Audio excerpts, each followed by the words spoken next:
Allah Celle Celaluhu'nun muradı var. Muradı nedir? Onun rızasını kazanarak şu dünya hayatında yılmadan, nefse rağmen, şeytana rağmen, karşımıza çıkan her türlü zorluklara rağmen Allah'ın dinini yaşayacağız. Allah Resulü Aleyhisselatü Vesselam şu güzel beldede teşrif etti, buraları şereflendirdi, dünyaya geldi. Geldi ama o güzeller güzeli Resulümüz anneden ve babadan hem yetimdi hem öksüzdü. Belki bizler gözümüzü açtığımız zaman, aklımız başımıza geldiğinde anne, baba dediğimiz birileri vardı ama o gözünü açtığı zaman anneciğim deyip şöyle bağrına basacak bir anası yoktu o peygamberin. Babam dediği zaman babasını göreceği bir anı yoktu o peygamberin. Habibim, sevgilim diyor Rabbimiz o iki cihan sultanına.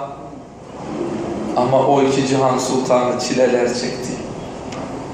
Hani bugün gittik ya, Hira Dağı'nı gördünüz. Cebeli Nur, Hira mağarası. İşte orada ona peygamberlik geldi.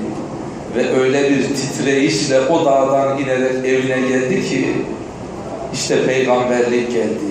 Peygamberlik geldi ama artık çile başladı, çile. Artık meşakkat başladı. Bakın şu an şu güzel beldenin sıcağına dayanamıyoruz değil mi? Düşünün, gene böyle kaçacak bir klimamız var.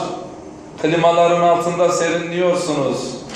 Ama onlar o kızgın çöl sıcağında Allah bir, ehad dedikleri için Hazreti Bilaller işte o kızgın çölün üzerinde kuma, sizler gene yol üzerinde gidiyorsunuz. O kızgın çölün kumu sıcakta daha da artar. 80 derece, 70 derecelere kadar çıkar. Ve oraya Hazreti Bilaller La ilahe illallah Muhammedur Resulullah dediği için işte kızgın çöl kumuna yatırıldılar. Düşünün, kim dayanabilir? Ve üzerine kayalar koydular. Ama o Resul'ün yolundan dönmedi. Habbab bin Eret vardır radıyallahu anh. Gariban, demirci ve fakir. Unutmayın, şu dinin hakim olması için gelen o sahabilerin %90'ı fakirdi, garibandı, gerçekten fakirlerdi. Birkaç tane zengin vardı ama onlar Resulullah Aleyhisselatü Vesselam'ı görünce, o mübarek simayı görünce Muhammed Resulullah'a sevdalandılar, aşık oldular. Görünce vuruldular. İşte Habbab bin Eret İslam'ı seçti. Hazreti Habbab'ı kızgın kumun üzerinde ne yaktılar? Ateş yaktılar. Hazreti Habbab'ı kızgın çölün üzerinde ateşin üzerine yatırdılar sırt üstü. Ve vücudu yanmaya başladı. Vücudu yanarken insan vücudunun çoğu yağdır, yağ. Et yoktur. Ve çok çabuk tutuşur. Ve artık o ateş yakmaya başlayınca vücudundaki yağlar ateşi söndürdü. Ve hayatının sonunda baktıkları zaman sırtı harita gibi ve kemikleri gözüküyordu, derisi yanardı. Bunlar bu çileyi çekmişler. Bizler aman efendim asansör yavaş gidiyor. Aman efendim işte yatağım biraz daha büyük olsaydı. Aman efendim şu otobüste de çok bekledik. Niye bekletiyorsunuz ya? Ne olur beklesek? Mahşerde beklemeyecek miyiz? Ne dedik? Buraya geliş gayemiz neydi? Burada Allah Celle Celaluhu mahşer provası yaptırıyor.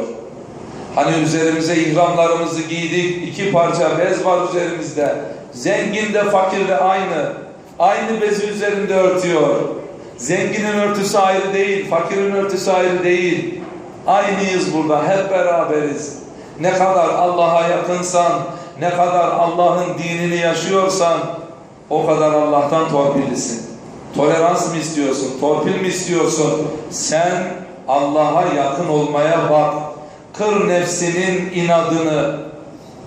Ama ben sizlere şöyle bir şey söyleyeyim. Ben yıllardır bu güzel beldelere geliyorum. Sizler gibi yüzlerce gönül dostlarını getirdik. Yüzlerce gönül dostunu uğurladık. Hamdolsun güzelliklerle uğurladık. Ama şunu unutmayın. İnsan nedir biliyor musunuz? Şu insan Cenab-ı Allah'ın yarattığı harika bir antika sanattır. İnsan günahıyla, insan nefsinin arzularıyla şu harika sanat olan şu insan varlığını elmastan kömüre düşürüyor biliyor musunuz? Haramlara girerek, günahlara girerek, ne diyor Kur'an-ı Kerim'de ona değil mi? Âlâ-i illiyin esfele safilin. Meleklerden daha yukarı oluyor bir hareketle insan, hayvanlardan daha aşağı oluyor bir hareketiyle insan. O zaman bizlere lazım olan nedir? Allah'ın verdiği şu antika sanatı onun yolunda kullanmak. Yani mucidine şu bedenini feda edeceksin. Seni yaratan, icat eden Allah'ına şu bedenini feda edeceksin. Su alabilir miyiz? Şimdi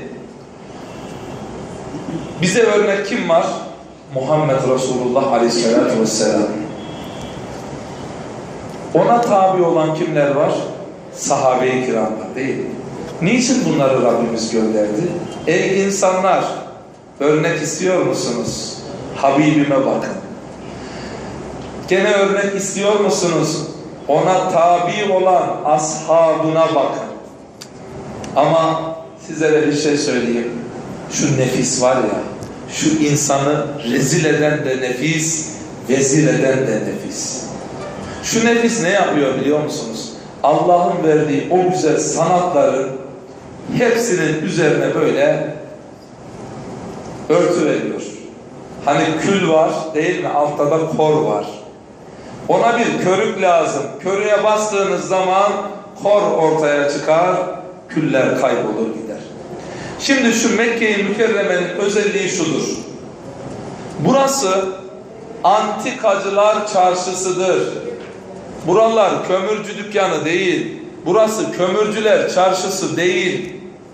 Niye? Sen çünkü Allah'ın antika sanatısın. Seni seçmiş de göndermiş buraya. Sen burada yapmış olduğun huy ve karakterlerin, ahlakın neyse, güzel ahlakın varsa burada ortaya çıkarıyorsun.